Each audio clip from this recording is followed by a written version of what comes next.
Hello guys, डंडाडन का episode 5। School जाते हुए ओकारू एक जगह छुपा होता है और वो मोमो को गुड मॉर्निंग बोलने के लिए बहुत नर्वस था।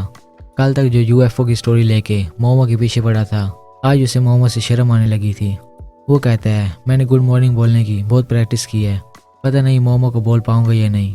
फिर वो आगे बढ़ता है जहाँ स्कूल गेट में मोमो उसका इंतजार कर रही थी। ओकारू सोचने लगता है, तो क्या मुझ जैसे के लिए मोमो वेट करेगी?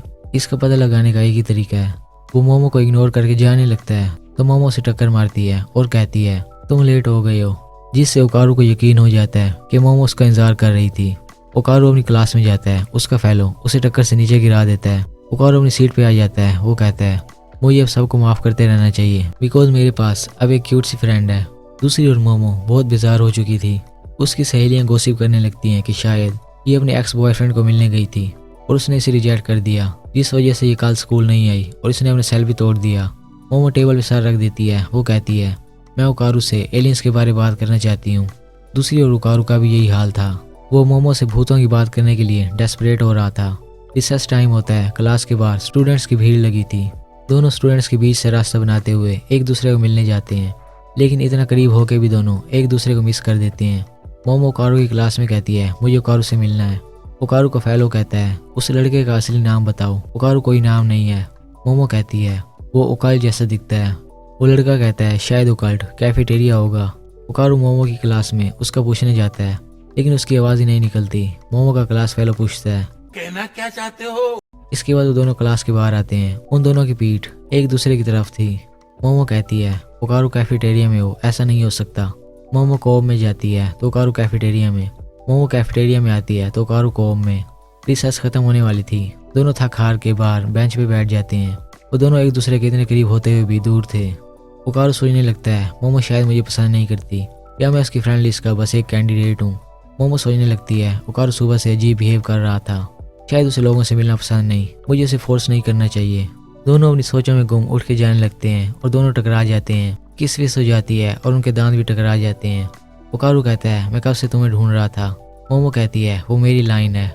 ओकारू पूछता है, क्या तुम भी मुझे ढूंढ रही थी? वो कहती है, हाँ। ओकारू कहता है, मुझे लगा तुम मुझे अवॉइड कर रही हो। मोमो कहती है, मुझे भी सेम लगा। फिर मोमो कहती है, ये बातें कहीं और जाने लगी हैं, मुझे टॉपिक चेंज करना चाहिए। तभी मोमो की फ्रेंड्स चिल्लाने लगती हैं। वो कहती हैं, हमने इन दोनों को किस करते हुए देखा है।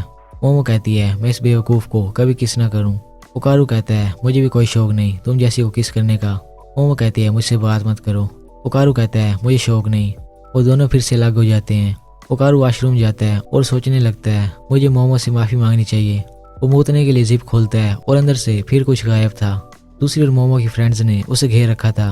वो मोमो को छेड़ रही थी कि तुम्हारा न्यू बॉयफ्रेंड बन गया, हमें बताया भी नहीं, हमें बताओ वो कैसा है। उसकी दोस्त बताती है, वो चश्मिश है।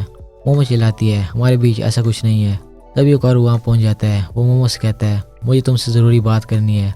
मोमो कहती है, मुझे कोई बात नहीं करनी बिकॉज तुम ही ने कहा था तुम्हें कोई शौक नहीं।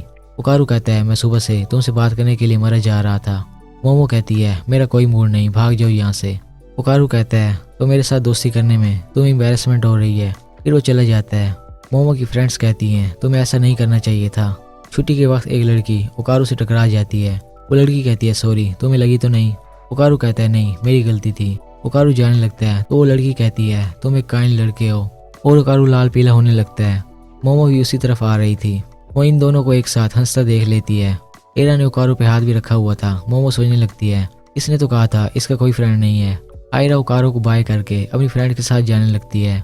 मोमो के करीब से गुजरते हुए वो अपनी फ्रेंड को बता रही थी कि ओकारू एक बेवकूफ़ लड़का है, इसने कभी किसी लड़की से बात नहीं की होगी और मेरे हाथ लगाते ही वो मुझ पे लट्टू हो गया। मैंने जानबूझ के उसे बेवकूफ़ बनाया, अब तक वो मेरे प्यार में गिर चुका होगा। मोमो ये सब सुन रही थी। वो एक टब उठा के आयरा के सर में दे मारती है। ओकारू ये सब देख के हैरान था। वो सोचने लगता है, कहीं मेरे करीब आने की वजह से आयरा पे कोई साइड इफेक्ट तो नहीं हो गया। उसके पास जाने लगता है तो मोमो से रोक लेती है। फिर वो आयरा के करीब से गुजरते हुए ओकारू को बताती है, तुम आज ग्लासेस में बहुत शार्प लग रहे हो। बेवकूफ़ लड़कियों को तुम्हारी वैल्यू को पता नहीं।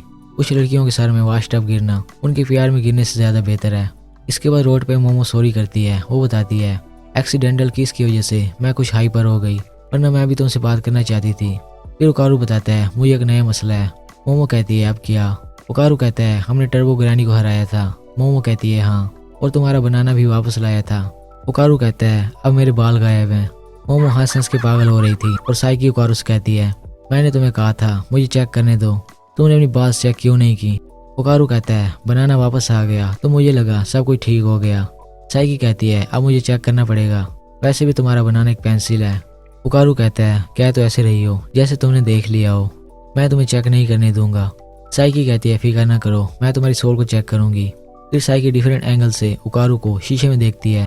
वो मोमो से कहती है, एक डोल, बाथटब और पानी ले आओ। इसके बाद साइकी उकारू को बाथटब में बिठा देती है और मोमो डोल को उसके सामने बिठा देती है जिस पे तलिस्मान लगा हुआ था।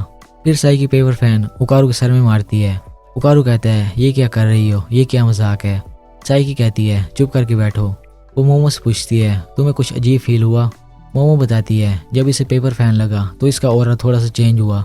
साइकी कहती है, अब मैं दोबारा पेपर फैन मारूंगी, ऑरा चेंज हो तो उसे बाहर निकाल लेना। साइकी फिर से उकारू के सर में पेपर मारती है और मोमो उसका ऑरा खींच लेती है, लेकिन वो उसके हाथ से निकल गया था। मोमो कहती है, अभी मैंने उसे पकड़ा था लेकिन वो गायब हो गया। तभी डोल के साथ पड़ा वो तलिस्मान जल जाता है और डोल में जान आ जाती है। वो डोल जान बचा के भागती है। साइकी उसे पेपर फैन मारती है, वो बच जाती है। साइकी कहती है, ये बहुत तेज थी, इसे ढूंढो। मोमो अपनी विजुअल पावर से ऑरा की लोकेशन ढूंढ लेती है और फिर अपने इनविजिबल हाथों से उसे पकड़ लेती है। वो एक स्टोर रूम का दरवाजा खोलती है जहाँ वो डोल पकड़ी जा चुकी थी। वो डोल कहती है, मुझे जाने दो, मैं तुम सबको मार दूंगी। उकारू और साइकी भी वहाँ जाते हैं। साइकी बताती है, ये टर्बो ग्रैनी है। उकारू और मोमो शौक होते हैं। वो कहते हैं, ग्रैनी तो मार के अमर हो गई थी। तो टर्बो कैट कहती है, हाँ मैं मरने वाली थी जब साइकी ने सिटी बॉर्डर पे कील लगा रखे थे, लेकिन मैंने खुद को फ्लेम्स में इवोल्व कर लिया और फिर खुद को उकारू की बॉडी में ट्रांसफर कर दिया। मैंने अपनी पावर रिकवर होने तक खुद को इतना स्प्रेस करके रखा कि तुम मुझे डिटेक्ट न कर सको। मोमो कहती है, हम जीत चुके हैं, अब इसके बाल वापस करो। टर्बो कैट कहती है, तुम इसे नहीं जीत सकते, मैं तुम्हें मार के रहूंगी। अगर तुम लोगों ने मुझे मारा तो इसके बाल अपनी शेप में वापस नहीं आएंगे। फिर वो उकारू को ऑर्डर देती है, अपने बाल वापस चाहिए तो किचन से चाकू लेके आओ और इन दोनों को मार दो। उकारू फिर से ट्रांसफॉर्म हो जाता है। मोमो, टर्बो, ग्रैनी हैरान थी। मोमो कहती है, टर्बो तुमसे बाहर आ गई है, अब कैसे ट्रांसफॉर्म हो रहे हो। साइकी बताती है, इस पेपर फैन से इवल स्पिरिट्स को बाहर निकाला जाता है, लेकिन उकारू की बारी टर्बो ग्रैनी की सिर्फ कॉन्शियसनेस बाहर आई है।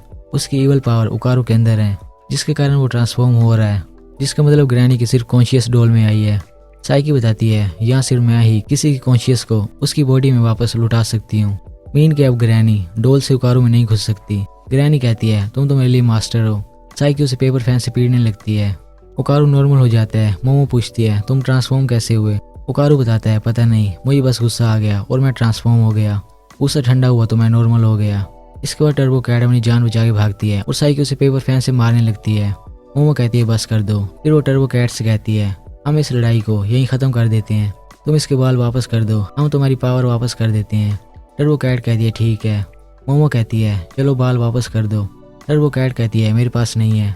मोमो कहती है, अभी तुमने क्या कहा था। टर्बो कैट बताती है, इसके बाल मेरे पास थे लेकिन वो मैंने कहीं फेंक दिए थे। Okay guys,